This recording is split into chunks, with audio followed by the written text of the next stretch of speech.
হে মোহাম্মদ, আমরা খ্রিস্টান বলে কি মুসলমানরা আমাদেরকে এত ঘৃণা করে?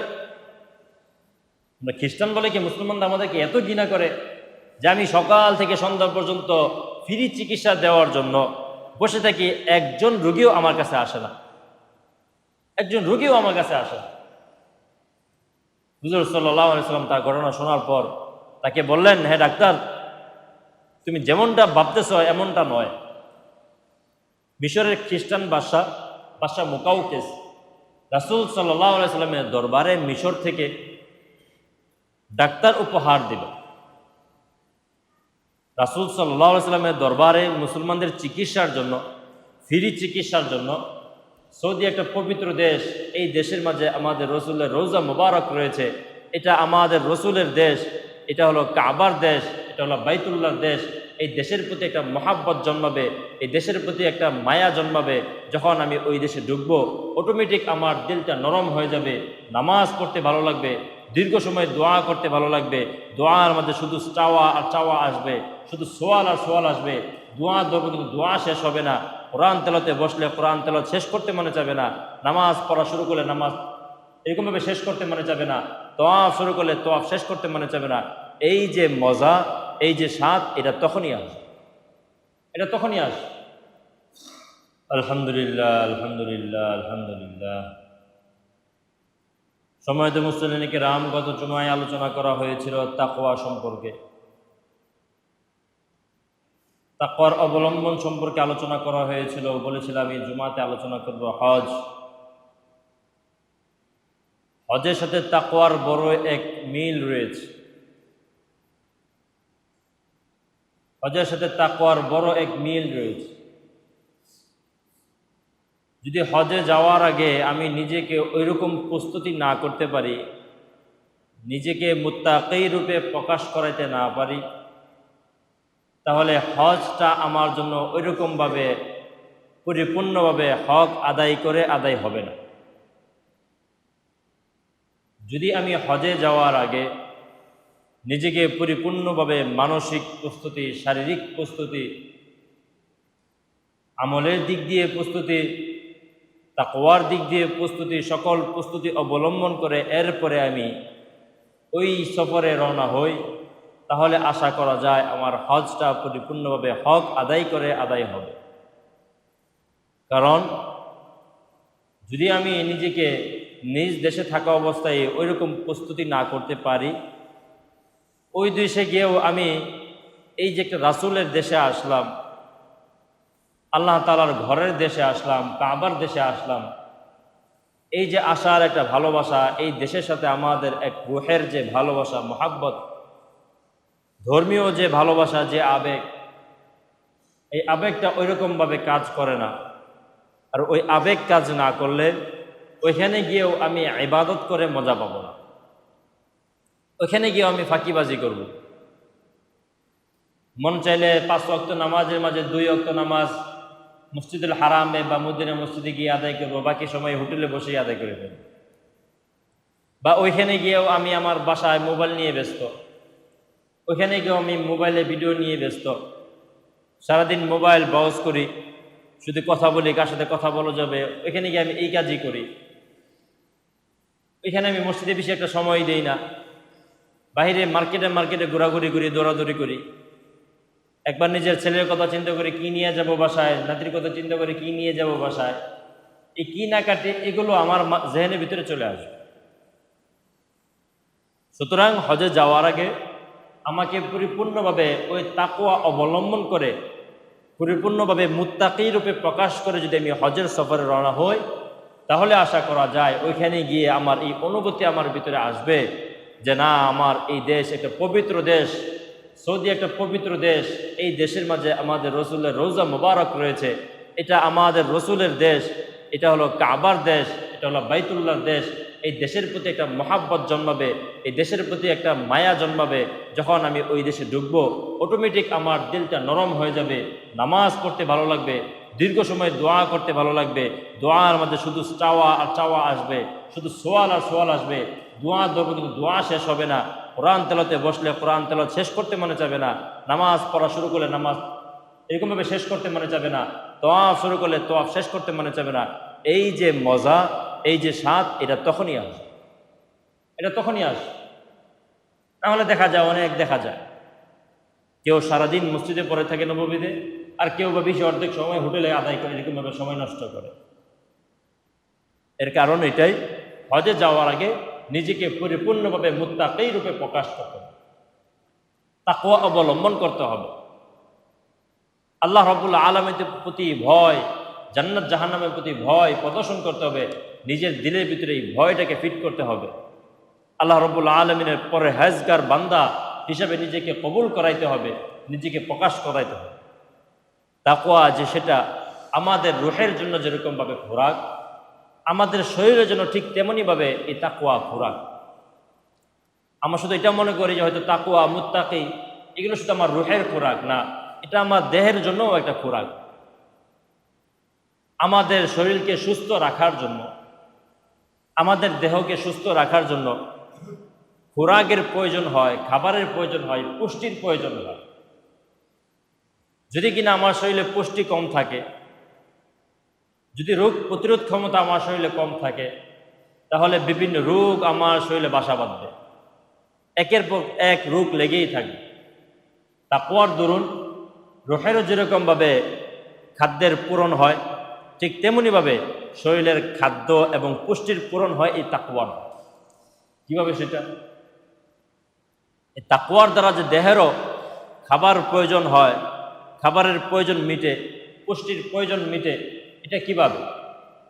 কারণ একজন মুত্তাকি যে আল্লাহ তাআলার প্রতি ভয় রাখে, জাহান্নামের প্রতি ভয় রাখে, সে সদা সর্বদা চেষ্টা করে রাসূল সাল্লাল্লাহু আলাইহি ওয়াসাল্লামের সুন্নত তরিকায় চলার জন্য, রাসূল সাল্লাল্লাহু আলাইহি ওয়াসাল্লামের সুন্নত তরিকায় চলার জন্য সে চেষ্টা করে প্রত্যেকটা জায়গায় যেন সে রাসূল সাল্লাল্লাহু আলাইহি ওয়াসাল্লামের সুন্নত তরিকায় সে চলতে পারে। খাবার দাবার, চলাফেরা, ঘুম, সকল দিক দিয়ে সে রাসূল সাল্লাল্লাহু আলাইহি ওয়াসাল্লামের সুন্নতকে সে অনুসরণ করে। আর যে ব্যক্তি রাসূল সাল্লাল্লাহু আলাইহি ওয়াসাল্লামের সুন্নতকে অনুসরণ করবে, তার ভিতরে অটোমেটিক তার ভিতরে যে পুষ্টিটা আছে, যে খাবারের ঘাটতিটা আছে, সেটা পূরণ হয়ে যায়। সেটা কিভাবে? সেটা কিভাবে? এটা একটা হাদিস দ্বারা আমরা বুঝবো, এবং হাদিসের সাথে একটা ঘটনার মিল রয়েছে। ওই ঘটনাটা বললে পরে আপনাদের আরো জিনিসটা স্পষ্টভাবে বুঝে আসবে। হাদিসটা কি? যে রাসূল সাল্লাল্লাহু আলাইহি ওয়াসাল্লাম, শেখ সাদি রহমতুল্লাহি আলাইহি উনি লিখেছেন যে একবার মিশরের খ্রিস্টান বাদশাহ, নাম তার হলো মুকাউকেস, মিশরের খ্রিস্টান বাদশাহ মুকাউকেস রাসূল সাল্লাল্লাহু আলাইহি ওয়াসাল্লামের দরবারে মিশর থেকে ডাক্তার উপহার দিল। রাসূল সাল্লাল্লাহু আলাইহি ওয়াসাল্লামের দরবারে মুসলমানদের চিকিৎসার জন্য, ফ্রি চিকিৎসার জন্য খ্রিস্টান বাদশাহ মুকাউকেস সে মিশর থেকে মদিনায় একজন ডাক্তার সে উপহার দেয়। যখন ওই খ্রিস্টান ডাক্তার মিশর থেকে মদিনায় আসে, মদিনায় এসে সেইখানে মদিনায় চেম্বার খুলে, চেম্বার খোলার পর সে প্রতিদিন সকাল থেকে নিয়ে বিকাল পর্যন্ত সে ডিউটি পালন করে, সে দিন গুনতে থাকে। কিন্তু আফসোসের বিষয় হলো, সকাল থেকে দুপুর পর্যন্ত, বিকাল পর্যন্ত, সন্ধ্যা পর্যন্ত উনি ওনার চেম্বারে বসে থাকেন, কিন্তু একজন রোগীও ওনার দরবারে আসে না, ওনার চেম্বারে একজন রোগীও আসে না। এরকমভাবে একদিন যায়, 2 দিন যায়, 3 দিন যায়, এরকমভাবে 1 সপ্তাহ, 2 সপ্তাহ, 3 সপ্তাহ চলে যায়, 1 মাস, 2 মাস, 3 মাসও চলে যায়, বেশ কয়েক মাস চলে যায়। কিন্তু এই বেচারা সকাল থেকে নিয়ে সন্ধ্যা পর্যন্ত তার চেম্বারে ডিউটি করে, একজন রোগীর আশা যে সে চিকিৎসা দিবে, কিন্তু একজন রোগীও সে খুঁজে পায় না। এক পর্যায়ে সে বাধ্য হয়ে, অতিষ্ঠ হয়ে সে রাসূলের দরবারে হাজির হয়। রাসূলের দরবারে হাজির হয়ে সে বলে, হে আল্লাহ রাসূল, হে মুহাম্মদ, আমরা খ্রিস্টান বলে কি মুসলমানরা আমাদেরকে এত ঘৃণা করে? আমরা খ্রিস্টান বলে কি মুসলমানরা আমাদেরকে এত ঘৃণা করে যে আমি সকাল থেকে সন্ধ্যা পর্যন্ত ফ্রি চিকিৎসা দেওয়ার জন্য বসে থাকি, একজন রোগীও আমার কাছে আসে না, একজন রোগীও আমার কাছে আসে না। হুজুর সাল্লাল্লাহু আলাইহি সাল্লাম তার ঘটনা শোনার পর তাকে বললেন, হে ডাক্তার, তুমি যেমনটা ভাবতেছ এমনটা নয়, যে তোমার প্রতি তারা ঘৃণা পোষণ করতেছে, তুমি অন্য ধর্মের বলে তোমার প্রতি তারা ঘৃণা করবে, এই আদর্শ মুসলমানের নয়। বিষয়টা হলো, তুমি এখানে কোনো রুগী পাবে না। ইরজি ইলা বালাদিক, তুমি তোমার দেশে চলে যাও। রাসূল সাল্লাল্লাহু আলাইহি ওয়াসাল্লাম বলেন, ইরজি ইলা বালাদিক, তুমি তোমার দেশে চলে যাও। ফা ইন্নানা কওমুন, আমরা এমন এক সম্প্রদায়, ফা ইন্নানা কওমুন, আমরা এমন এক সম্প্রদায়, লা নাকুলু হাত্তা নাজুআ। এর আগে বলেন, লা হাজাতা লানা বিক, তোমার দ্বারা আমাদের কোনো প্রয়োজন নেই, তোমাকে আমাদের কোনো প্রয়োজন নেই। লিআন্নানা কওমুন, আমরা এমন এক সম্প্রদায় যে লা নাকুলু হাত্তা নাজুআ, যতক্ষণ না পর্যন্ত আমাদের খিদা না লাগে ততক্ষণ পর্যন্ত আমরা খাই না। যতক্ষণ না পর্যন্ত আমাদের খিদা না লাগে ততক্ষণ পর্যন্ত আমরা খাবার খাই না। এরপর আবার রাসূল সাল্লাল্লাহু আলাইহি সাল্লাম বলেন, ওয়া নাকুমু আনহু ওয়া লাম নাশবা মিনহু, ওয়া নাকুমু আনহু ওয়া লাম নাশবা মিনহু, এবং আমরা শাব্দিক অর্থ যেটা নাকুমু আনহু, তা থেকে খাবার থেকে উঠে যাই, ওয়া লাম নাশবা আনহু, এমন অবস্থায় যে আমাদের খিদা মিটে নাই, আমরা পরিপূর্ণভাবে তৃপ্তি হই নাই। ওয়া লাম নাশবা মিনহু, এটা আরবি গ্রামার যারা বুঝে তারা বুঝবে এটা হাল হয়েছে এখানে। মানে আমি ক্ষুধা অবস্থায়, আমরা ক্ষুধার্ত অবস্থায় আবার খাবার থেকে ফিরে আসি, পেট ভরে খাবার খাই না। প্রথম বললেন, আমরা এমন এক সম্প্রদায় যে পর্যন্ত না আমাদের ক্ষুধা না লাগে ততক্ষণ পর্যন্ত আমরা খাবার খাই না। আবার যখন খাবারে বসি পেট ভরে আহার করি না, হালকা ক্ষুধা থাকতেই আমরা খাবার থেকে সরে আসি, আমরা খাবার শেষ করে দিই। আমরা এমন এক সম্প্রদায়। সুতরাং ফারজি ইলা বালাদিক, তুমি তোমার দেশে চলে যাও। আমার এই সুন্নত তরিকায় যে চলবে তার শরীরে রোগ আসতে পারে, তার দেহের মাঝে রোগ আসতে পারে। রাসূলুল্লাহ সাল্লাল্লাহু আলাইহি সাল্লামের এই হাদিস থেকে আমরা এটাও বুঝলাম যে মানুষ যদি সে তাকওয়া অবলম্বন করে, তাকওয়া সে কিভাবে অবলম্বন করবে, রাসূল সাল্লাল্লাহু আলাইহি সাল্লামের খাবারকে সে মেনটেন করে। রাসূল সাল্লাল্লাহু আলাইহি সাল্লাম খাবার কিভাবে খাইতেন? ক্ষুধা লাগলে এরপরে খাইতেন এবং পেট ভরে উনি খাবার দাবার করতেন না। ক্ষুধা থাকা অবস্থায় আবার খাবার এরকমভাবে রেখে দিতেন। এরপর আবার যখন দুপুর হতো তখন উনি খাবার খাইতেন, রাত্র হইলে খাবার খাইতেন, ক্ষুধা পেটে রাখতেন। রাসূলের এই হাদিস। এবং এখান থেকে আরেকটা বিষয়, সেটা হলো আমাদের শরীরে যে রোগ হয়, তিনটা কারণে আমাদের শরীরে রোগ আসে। এক হলো সময় মতো খাবার না খাওয়া। সময় মতো যদি আমরা খাবার না খাই তো আমাদের দেহে, আমাদের শরীরে রোগ দেখা দেয়। দ্বিতীয় কারণ হলো যদি আমরা সময় মতো না ঘুমাই। যদি সময় মতো আমরা না ঘুমাই তাহলে আমাদের শরীরে রোগ দেখা দেয়। তৃতীয় কারণ হলো যদি আমরা সময় মতো পেশাব পায়খানা না করি তাহলে আমাদের শরীরে রোগ দেখা দেয়। একজন মুত্তাকি ব্যক্তি, একজন মুমিন ব্যক্তি, তার ভিতরে এই তিনটার কোনোটাই পাওয়া যায় না। এই তিনটা কোনোটাই তার ভিতরে পাওয়া যায় না। কারণ একজন মুমিন মুসলমানের জীবনের কর্মটা কিভাবে শুরু হয়, তার দৈনন্দিন জীবনটা কিভাবে শুরু হয়?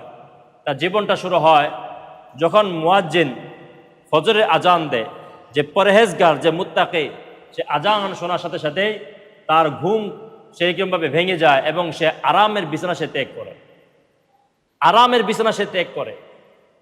সেইটা মনে করে যে এই যে আরামের বিছানা আমি ত্যাগ করতেছি, আমার কষ্ট হইতেছে, কিন্তু জাহান্নামের শাস্তির কাছে, জাহান্নামের আযাবের কাছে এই শাস্তি কোনো কিছুই না, এটা সামান্য মাত্র। জাহান্নামের এই আযাব তো আমি সহ্য করতে পারবো না, এই কঠিন শাস্তি আমি সহ্য করতে পারবো না, এটা যখন তার মনে হয় তখন সে এই আরামের বিছানা সে ত্যাগ করে। আরামের বিছানা ত্যাগ করে যখন সে ঘর থেকে বের হয়, ভোরের বাতাসে যখন সে বের হয়, ভোরের বাতাসে প্রচুর পরিমাণ অক্সিজেন থাকে, বিশুদ্ধ অক্সিজেন প্রচুর পরিমাণে থাকে। যখন কোনো ব্যক্তি ভোরের বাতাসের অক্সিজেন সেবন করে তো তার শরীরে যে রক্ত আছে সেটা শোধিত হয়, রক্ত পরিষ্কার হয়। এরকমভাবে তার পাকস্থলী এরকমভাবে পরিষ্কার হয়, রোগ প্রতিরোধ ক্ষমতা বৃদ্ধি পায়, হজম শক্তি বৃদ্ধি পায়। যখন সে বের হলো বাসা থেকে, বের হয়ে তার এরকমভাবে প্রস্রাব পায়খানার ব্যাগ হয়, প্রস্রাব পায়খানা করার পর সে ভালোভাবে উজু করে। উজু করার পর যখন সে এই মসজিদে আসলো ফজর নামাজ আদায় করার জন্য, মসজিদে এসে যখন সে ফজর নামাজে দাঁড়ালো, তখন সে অনুভব করে একটা মনের একটা তৃপ্তি, মনের প্রশান্তি বা দৈহিক একটা প্রশান্তি সে ফজর নামাজে সে অনুভব করে। দেখবেন, আপনারা লক্ষ্য করবেন যে ফজর নামাজটা পড়লে ওই দিনটা খুব ভালো যায়, ভালো লাগে, মানসিকভাবে দেখবেন একটা তৃপ্তি তৃপ্তি বোধ হয়। অন্যথায় দেখবেন যে নিজেকে কেমন একটা মরা মরা লাগে, খাস ভাষায় যদি বলি মরা মরা লাগে, দিনটা কেমন জানি মরা মরা, রসকস খুঁজে পাওয়া যায় না শরীরে। আর যদি আপনি ফজর নামাজটা মসজিদে একটু পড়ে আসেন, দেখবেন নিজের দিলের ভিতরে, শরীরের ভিতরে আলাদা একটা তৃপ্তি অনুভব হইতেছে, দিনটা খুব ভালো যায়। ঠিক তেমনিভাবে যখন একজন মুমিন মুত্তাকি ফজর নামাজটা আদায় করলো, ফজর নামাজটা আদায় করার পর সে হালকা জিকির আজকার করলো, কোরআন তেলাওয়াত করার পর যখন সে মসজিদ থেকে বের হয়, দেখা যায় সূর্যের আলো চতুর্দিক দিয়ে ছড়িয়ে গিয়েছে। সকালের সূর্যের যে আলো, এটাও আমাদের শরীরে ভিটামিনের জন্য খুব বেশি উপকার, এটাও আমাদের শরীরে আসে। এরপর আমাদের ক্ষুধা অনুভব হয়, যে মুত্তাকি তার ভিতরে ক্ষুধা অনুভব হয়, ফজর নামাজ সে পড়লো, মসজিদে গেল, মসজিদ থেকে আসলো। অন্যথায় যদি সে সকাল 9টায় 8টায় ঘুম থেকে উঠে, আর ক্ষুধা লাগতে আরো 2 ঘন্টা চলে যায়, ঘুম থেকে উঠলেই তো আর ক্ষুধা লাগে না। কিন্তু যখন সে ফজর নামাজটা পড়তে গেল, শরীরটাকে লাড়াচাড়া করলো, কিছুক্ষণ হাঁটলো, তার ভিতরে ক্ষুধা অনুভব হয়। ক্ষুধা লাগার পর সে হালকা কিছু খাবার গ্রহণ করে, খাবার গ্রহণ করার পর সে দিনের কাজে লেগে যায়, যার যে চাকরি বা জবে চলে যায়। যখন সে দুপুর হয়, দুপুর হওয়ার পর সে আবার ভালোভাবে সে উজু করে, উজু করে জোহরে নামাজ আদায় করে।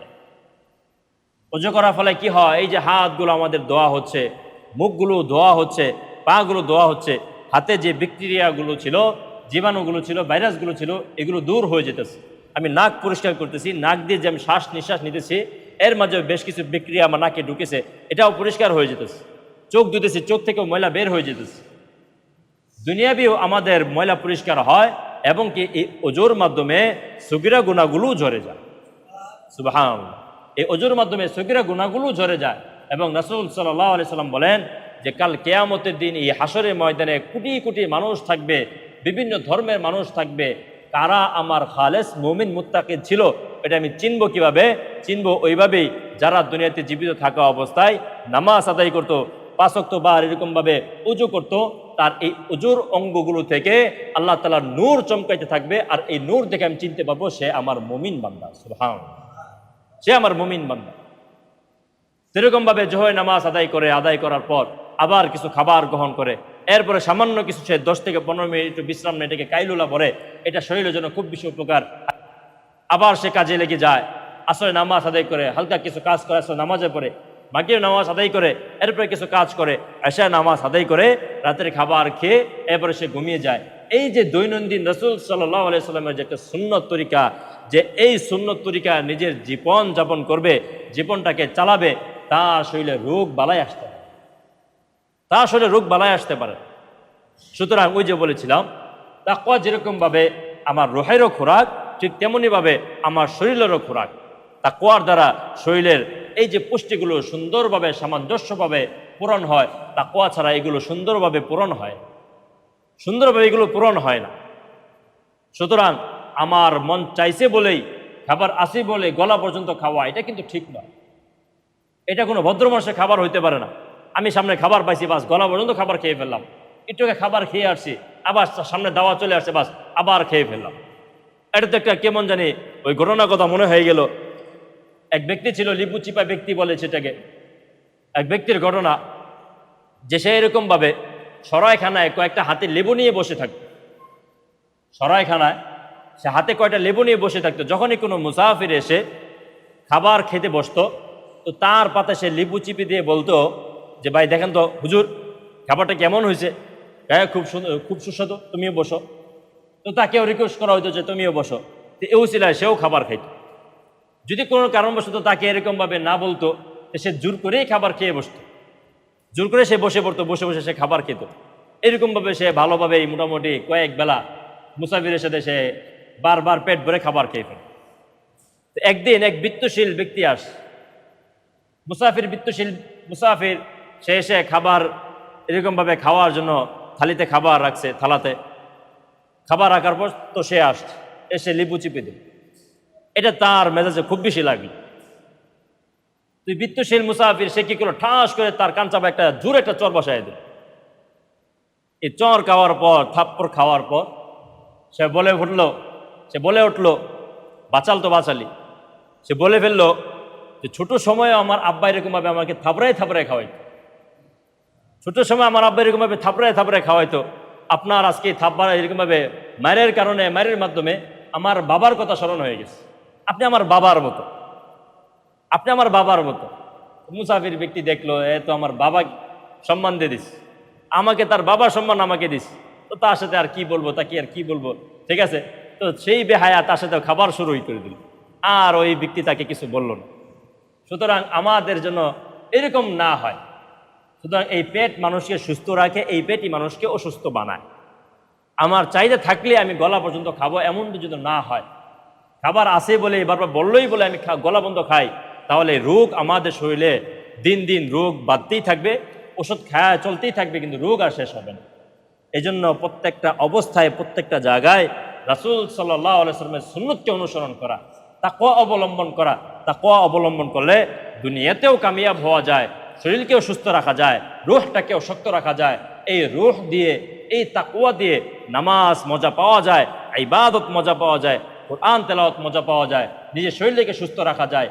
আর এই তাকওয়া যখন আমি পরিপূর্ণভাবে অবলম্বন করব, এই মুত্তাকি ব্যক্তি যখন হজের সফরে বের হয়ে যায়, তো তার হজটাও কামাল হয়ে যায়, কাবেল হয়ে যায়। এই হজে গিয়েও সে মজা পায়, অন্যথায় সে হজে গিয়েও সে উল্টাপাল্টা করে, আল্লাহ রাব্বুল আলামিন আমাদের সকলকে পরিপূর্ণভাবে তাকওয়া অবলম্বন করার তৌফিক দান করুন। সকলে বলি আমিন।